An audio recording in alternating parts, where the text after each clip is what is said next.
사람 즉시 무량거 9세 10세 모상즉 인굴 삼난 격결섬 조발 심시 면장각 행사열반 상공하 이사명연모 분별 십불보연 대인경 능일인 삼매중 원출여 무사우 보익생마롱 중생수기 득이 시고행자원 분재 바식망상 무연성교 차교익 외가수분 득자랴 이다라니 무신보 장엄법계 실보정 공자일대중도 구례부동명이불 구례부동명이불 구례부동명이불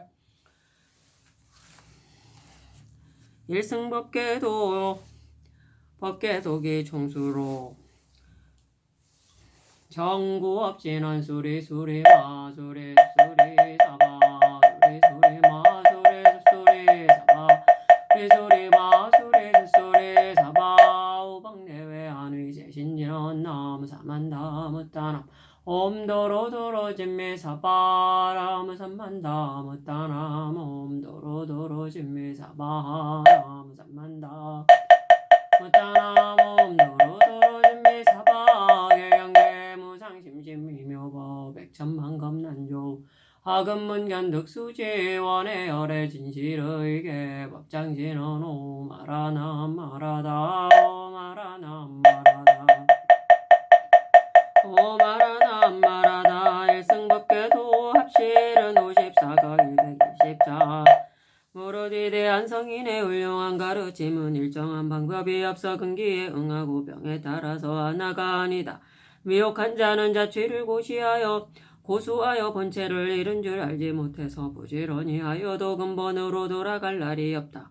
그러므로 이 법에 의거하고 가르침에 근거하여 간략히 반시를 지어서 이름에 집착하는 무리가 이름 없는 참된 근원으로 되돌아가기를 바란다.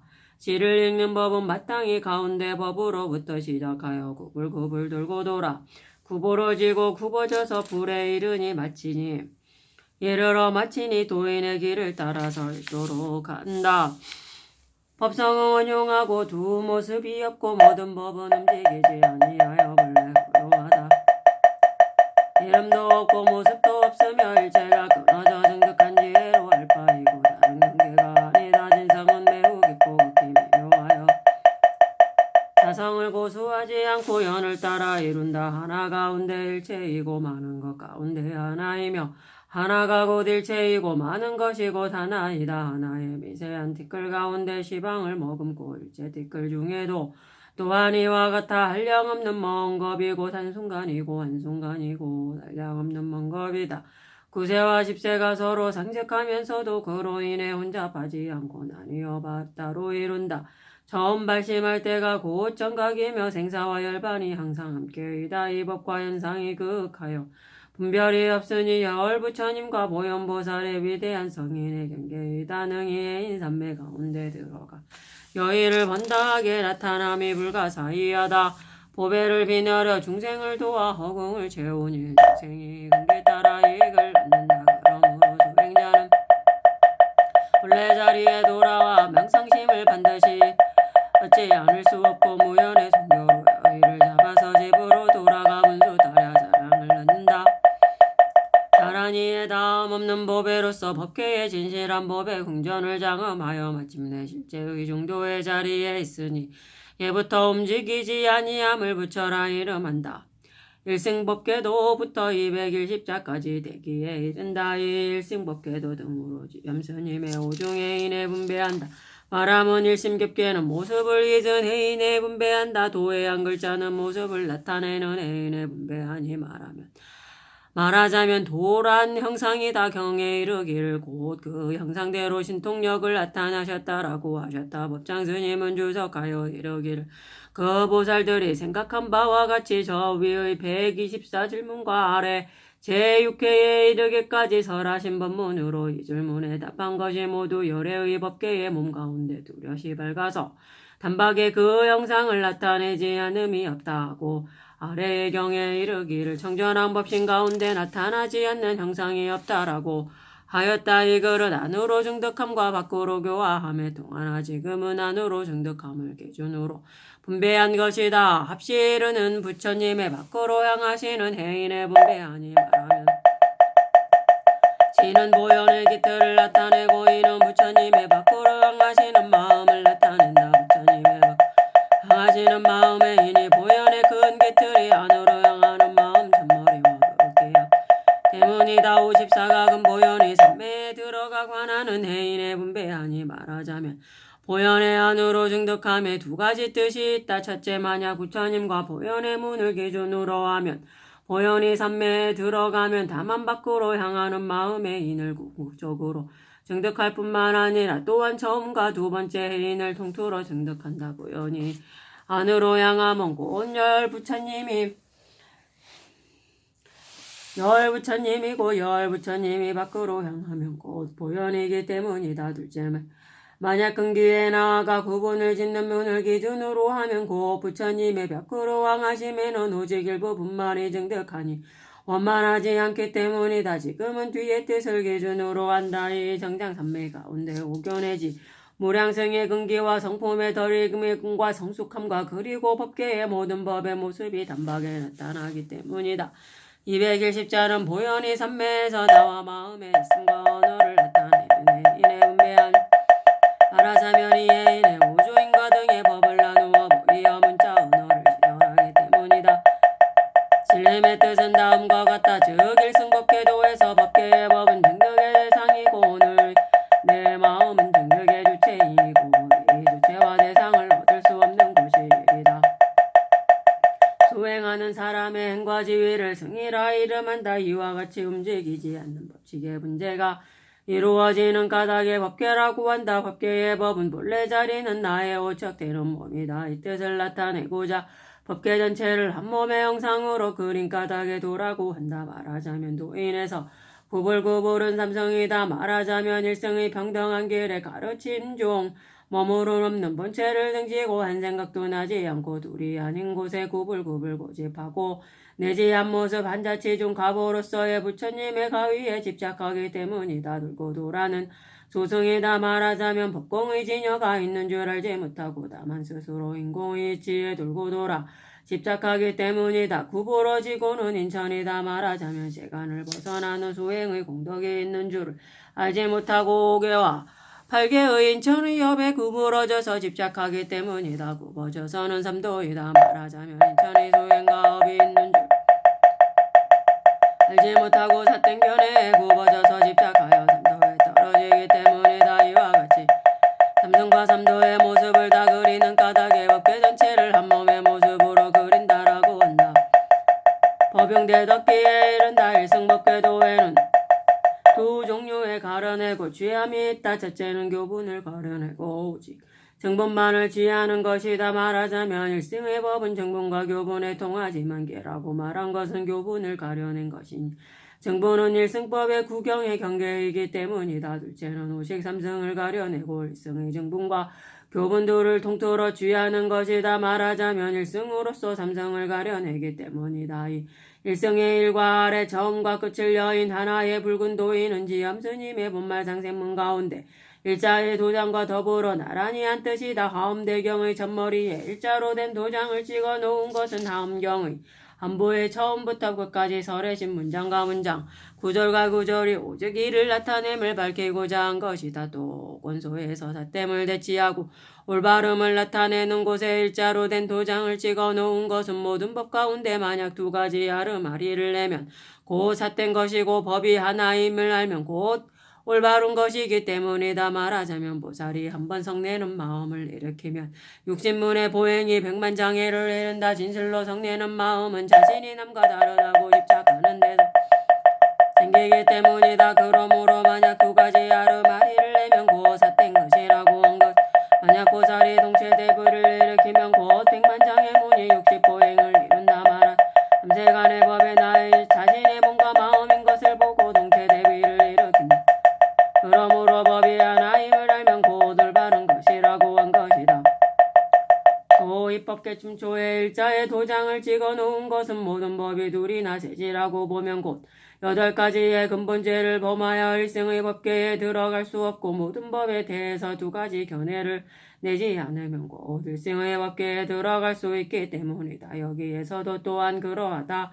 처음에서부터 마지막에 이르도록 둘을 설하고 셋을 설한 것이 아니라 다만 하나를 나타내고자 한 것일 뿐이다. 일이라고 말한 것은 주체와 대상이 없는 가운데 우선 굳이 그것을 나누니 관의 주체로서의 하나가 있으며 관의 대상으로서의 하나가 있다 말하자면 만약 자신의 몸과 마음이 모든 법을 다 거두어서 끝도 없고 남음도 없으면 주체와 대상이 끊어진 것 곧 관의 주체로서의 하나가 된다. 이 몸이 마음이 머무는 곳에 직함이 관의 대상으로 하나가 된다. 이 일 가운데 어떻게 들어갈 수 있는가? 지관을 닦는다. 무엇이 지관인가? 일성에 의거하여 지관을 닦으면 육상의 도장으로서 열보법의 도장을 찍어 각각의 자리를 움직이지 않고 융섭하여 하나가 되어 알고 알아서 분명한 것이 관이다.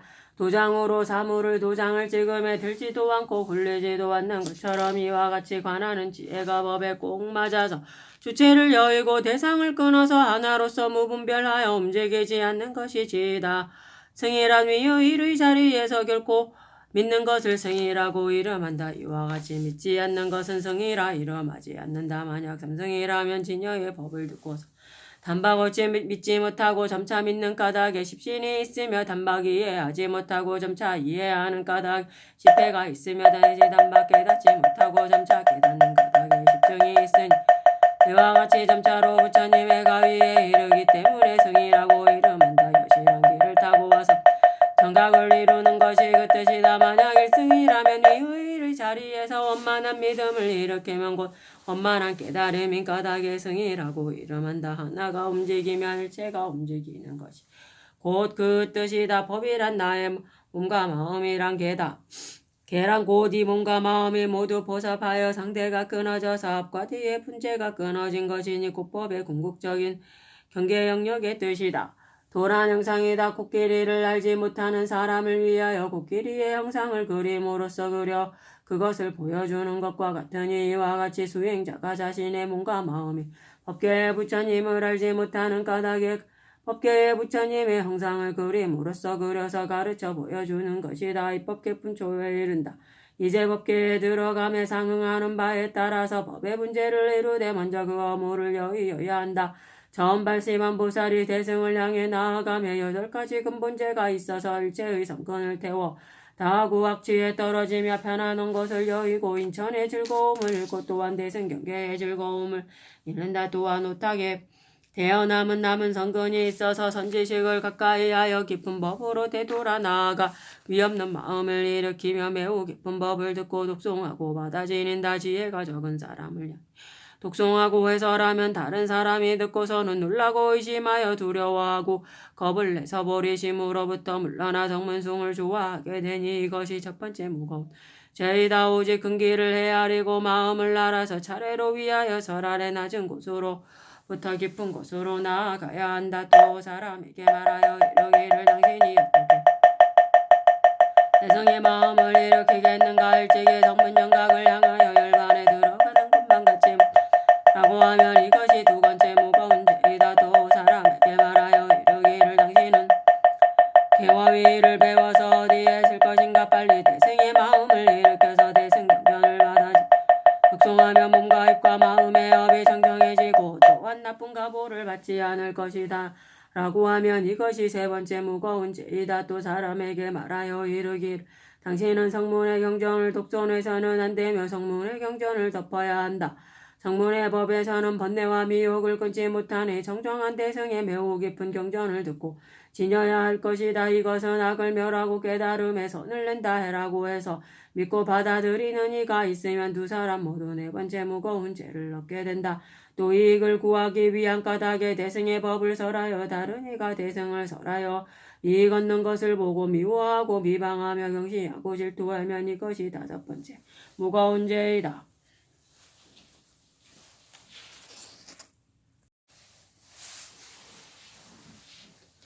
또 이익을 구하기 위한 까닭에 나는 깊은 법을 이해한다라고 다른 이로부터 들어서 얻었다고 말하지 않아서 모든 부처님과 보살을 어기고 등지면 이것이 여섯 번째 무거운 죄이다. 또 전달하에 행을 짓고 다른 선한 비구의 물건과 삼보의 물건을 취하여 높은 관리와 대왕에게 주어서 왕과 관가의 힘을 거하여 선한 비고를 경시하고 화내고 싫어하여 미워하며 질투하면 이것이 일곱 번째 무거운 죄이다. 또 악행을 짓고 관가에 뛰어난 힘을 스스로 믿고 점을 준 곳을 믿어서 선한 비고를 행시하여 희롱하여 엿보이고 싸워서 지럽게 한다. 이 법이 아닌 것으로 법을 살아요 바른 교를 버리고 법을 어기고 제도를 세운다. 선을 행하는 비고와 자선하고 경전을 독송하는 이들에게 번뇌가 없는 이는 번뇌를 생기게 하고 이미 번뇌가 있는 이는 늘어나게 하며 이것이 여덟째 무거운 죄이다.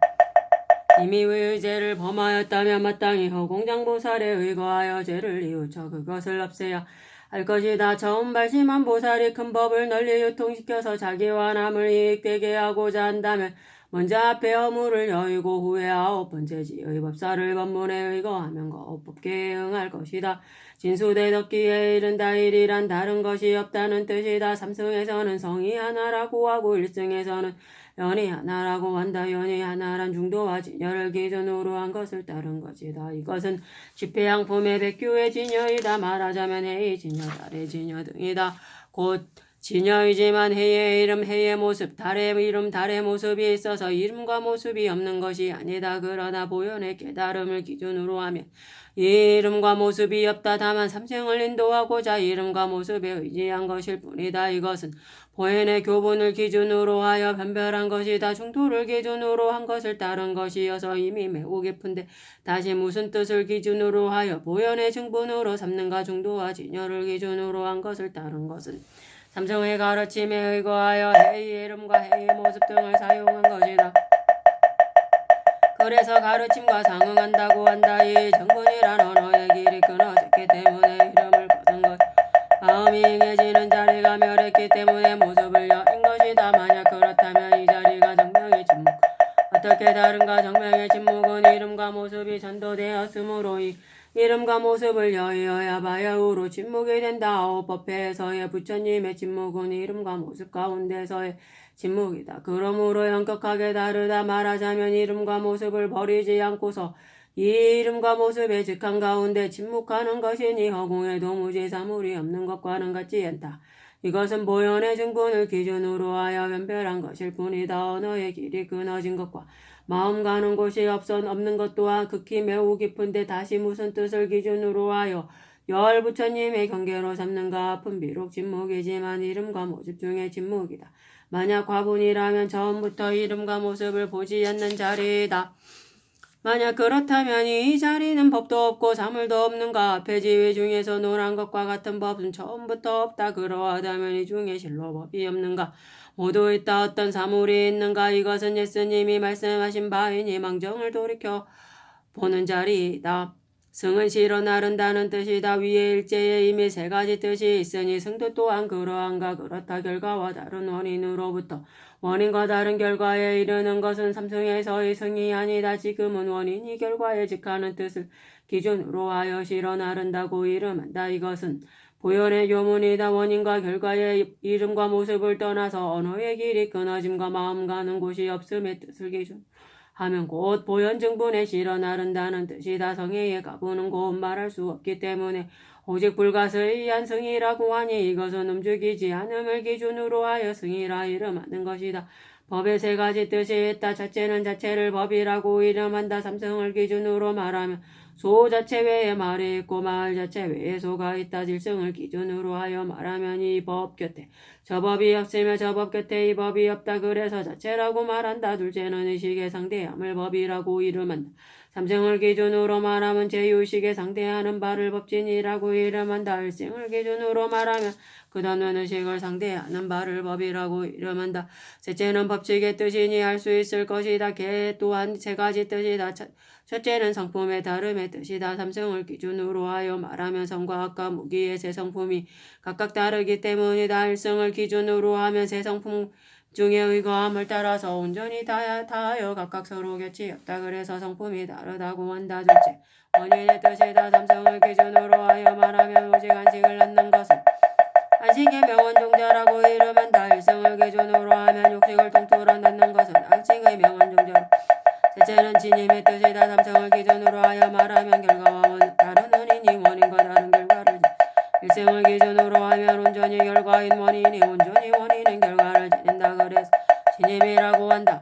도는 곧 해일의 형상에 의거하여 일승과 삼승의 가르침과 및 근기와 욕구를 나타낸 것이다. 말하자면 붉은 도인과 앞에 뒤와 차별은 삼승의 가르침이다. 붉은 도인의 원만함 일승의 가르침이다. 도인의 앞과 뒤의 차별 가운데 글자는 즉 삼승 근기와 욕구이다. 도인의 원만함 가운데 글자는 즉 일승의 근기이다.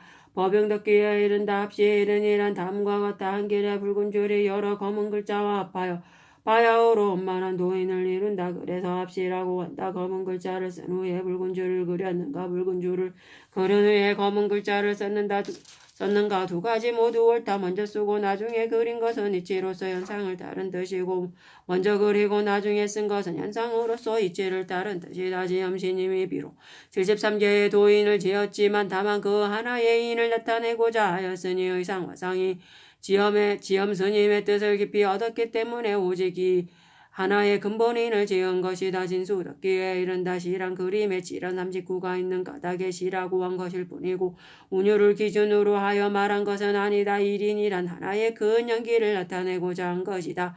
대기에 이른다. 54각이란 다음과 같다. 아래 글에 이르기를 어째서 도인의 한 길만이 있는가 답한다.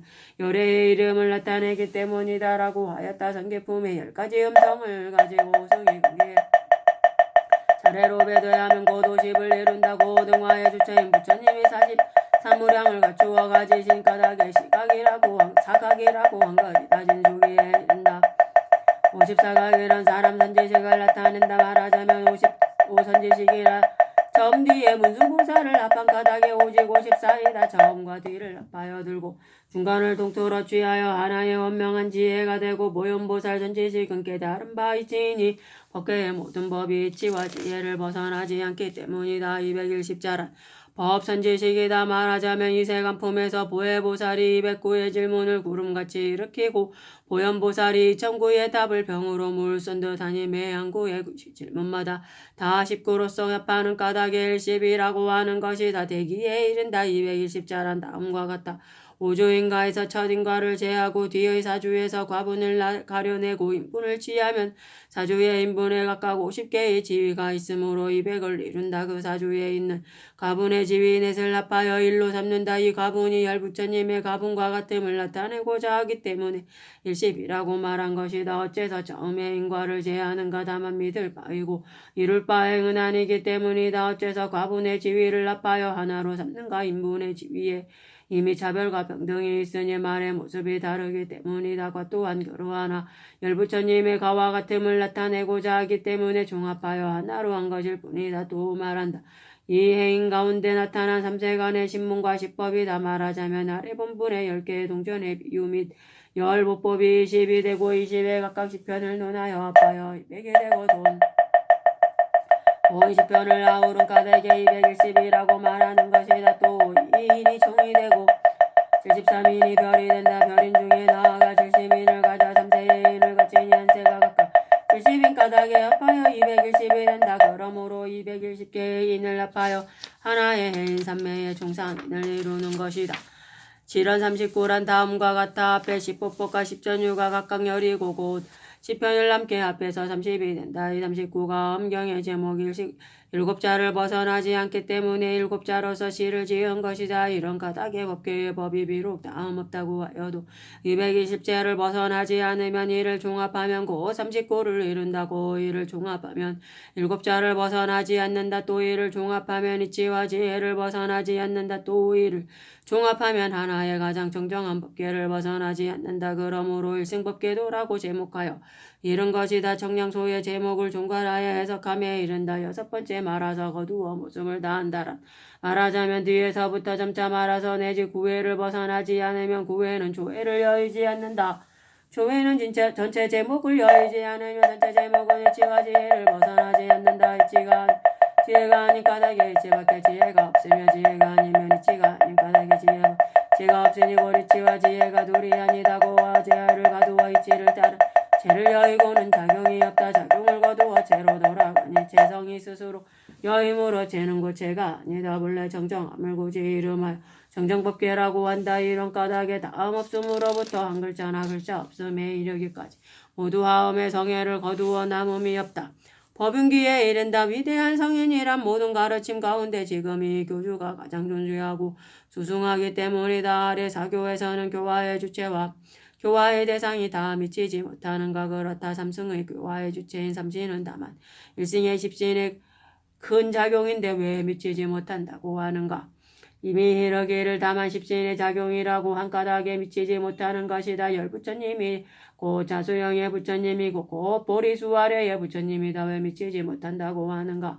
만약 이 뜻을 기준으로 한다면 미친다고 할 수 있을 것이다. 그러나 가르침의 분류를 분별하고자 하기 때문에 미치지 못한다고 한 것일 뿐이다. 청량소에 이르되 가르침이 일어난 인연에 이른다. 지금 이 경을 설하시는 부처님의 진신인가 응신인가 부처님인가 여러 부처님인가. 만약 진신이라고 말한다면 어떻게 서가모니 부처님이 사바세계에 계셔서 사람과 천신 깨운다고 이름하는가. 만약 응신이라고 한다면 어떻게 비로자나 부처님 견화장세계에 갇혀야 대보살의 견해로 부처님의 법신을 보신다고 말하는가. 만약 하나라고 한다면 어떻게 여러 장소에 다르게 나타나는가. 만약 다르다고 한다면 어떻게 다시 말하기를 몸을 나누지 않는다고 하는가. 그러므로 이 경에 설하시는 부처님은 앞에서 말한 것 모두 아니다. 고 법계에 다음 없는 구름 같은 몸으로서 진신과 응신이 서로 융통하여 하나와 여럿이 걸림이 없다.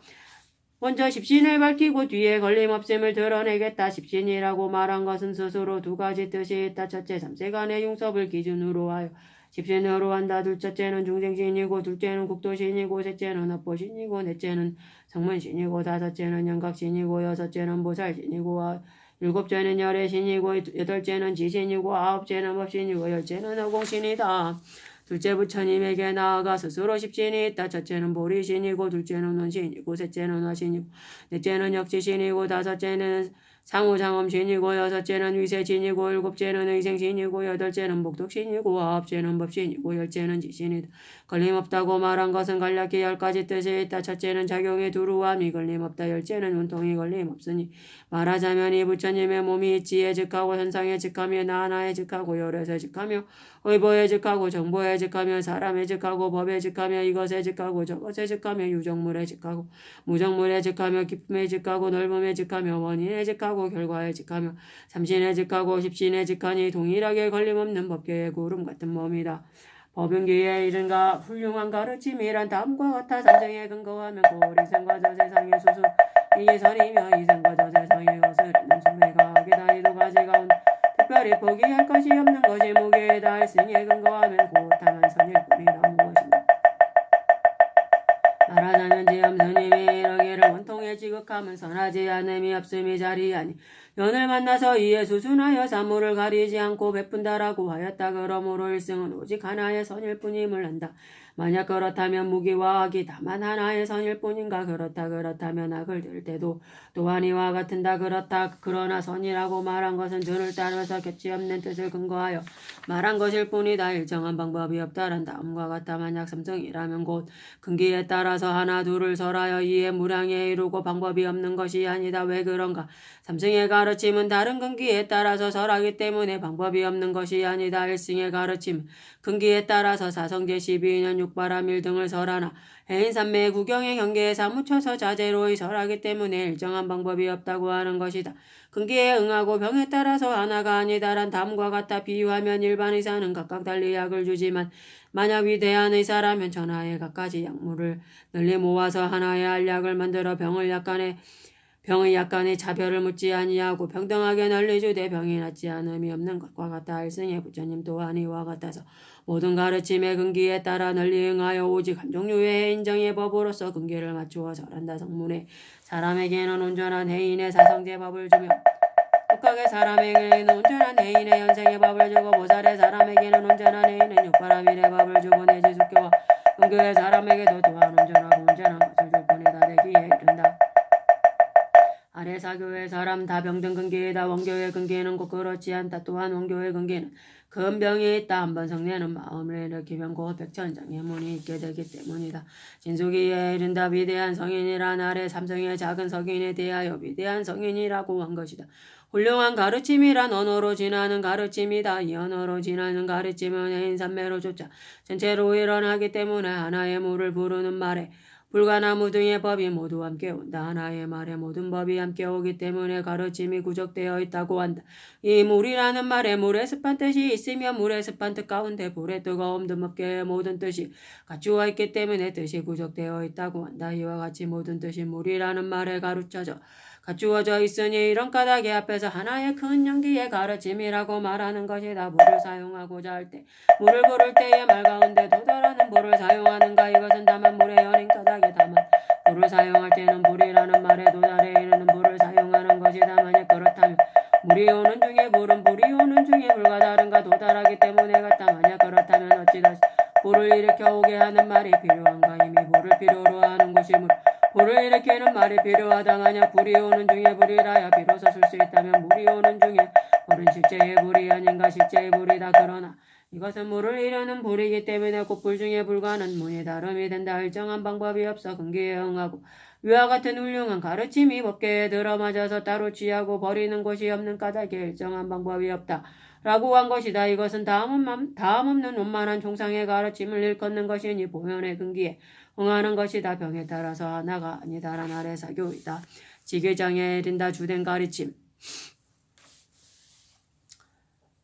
주된 가르침은 원만히 통달하고 허공의 티끌 세게 다하고 힘들하고 이구처럼 반듯하고 넓어서 어깨를 덜컥해서 잡는다. 걸림이 없으며 녹여 용접하면 노사나 불에 현명한 경계에 고왔다. 은한 게 아예 없으니 보여를 눈이 현명한 겨울이다. 넓고 깊으며 말은 실로 그 뜻의 양방을 찾을 수 없으며 크고 깊은 법의 바다는 정치의 근원을 헤아리기 어렵다. 이생활 얕게 큰 줄기를 들어서 이 10가지 뜻을 열어 그 핵심을 취하여 집이라고 일 것은 현명함을 탐구하는 사람들은 그 주체를 대략이나 말하기 바란다. 첫 번째 함경을 전한 장소이다. 물은 원만한 가르침이 일어나며 반드시 티끌 세상에 두루하니 이미 법계를 다한 말씀이라 어찌 그 장소의 다름을 구분할 수 있겠는가마는 이제 좁음에서 넓음에 이르기까지 갈라키 10장소를 연다. 처음은 연부제이다. 둘째 백억 연부제의 두루함이다. 셋째는 지방을 다함이다. 넷째는 티끌길의 두루함이다. 다섯째는 다른 세계의 통함이다. 여섯째는 개별적인 티끌을 모두 갖춤이다. 일곱째는 연화장 세계의 돌아감이다. 여덟째는 국토를 거둠이다. 아홉째는 인드라 그물과 유사함이라. 열째는 다른 부처님과 같음이라.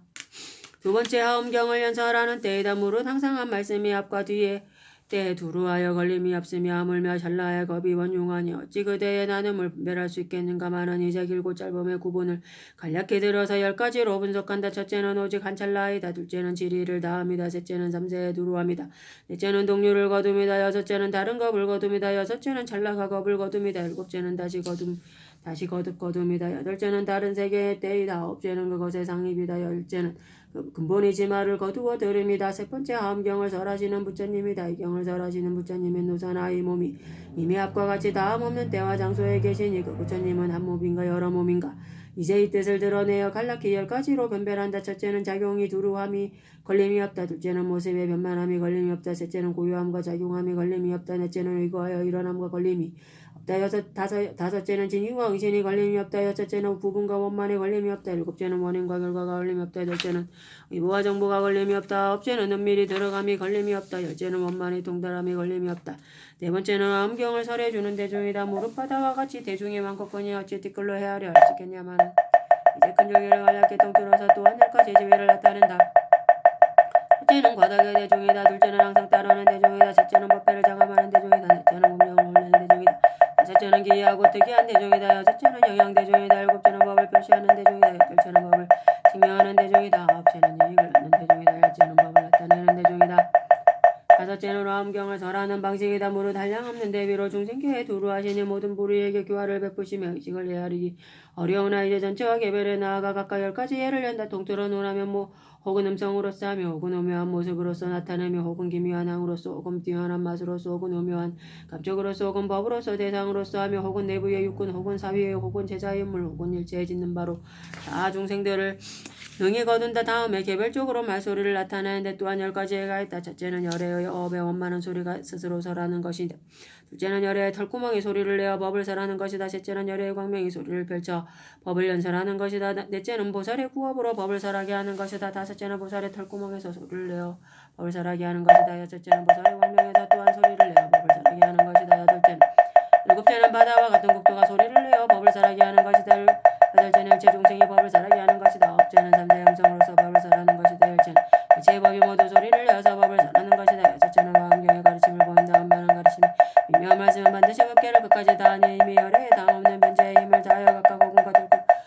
바다와 같은 국토에 도래하며 다시 각각 미래의 때를 끝까지 다하도록 몸을 살아야 항상 살아야 때와 장소가 끝이 없다. 이러한 가르침이라면 어찌 그책과 권설을 안정하여 할 수 있겠느냐마는 이제 경문의 준함을 기준으로 열정리로 분석한다. 첫째는 다른 세계에서 설해지는 경전이다. 둘째는 같은 세계에서 설해지는 경전이다. 셋째는 보안의 경전이다. 넷째는 상본의 경전이다. 다섯째는 중본의 경전이다. 여섯째는 하본의 경전이다. 일곱째는 약본의 경전이다. 여덟째는 주화반의 경전이다. 아홉째는 권세교 경전이다. 열째는 원만한 경전이다.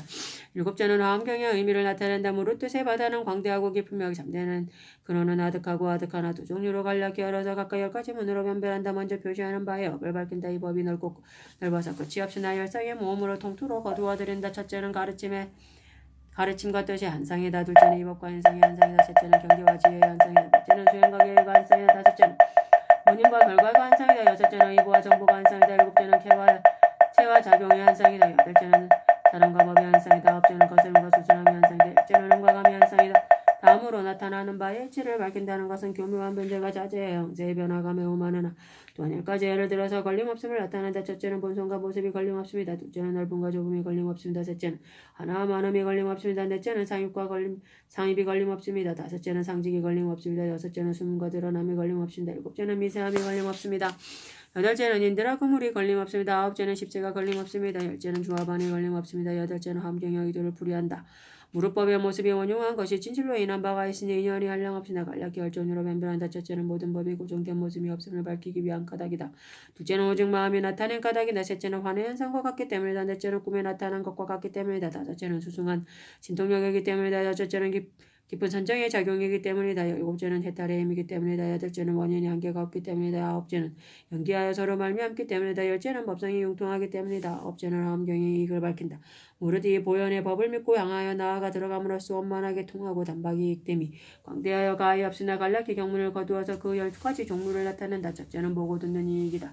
둘째는 발심의 이익이다. 셋째는 행을 일으키는 이익이다. 넷째는 계획을 거두는 이익이다. 다섯째는 속히 선택하는 이익이다. 여섯째는 장애를 멸하는 이익이다. 일곱째는 가려워지는 이익이다. 여덟째는 수행을 짓는 이익이다. 아홉째는 단박에 얻는 이익이다. 열째는 성품에 체갑하는 이익이다. 열번째가 함경의 원만을 나타낸다.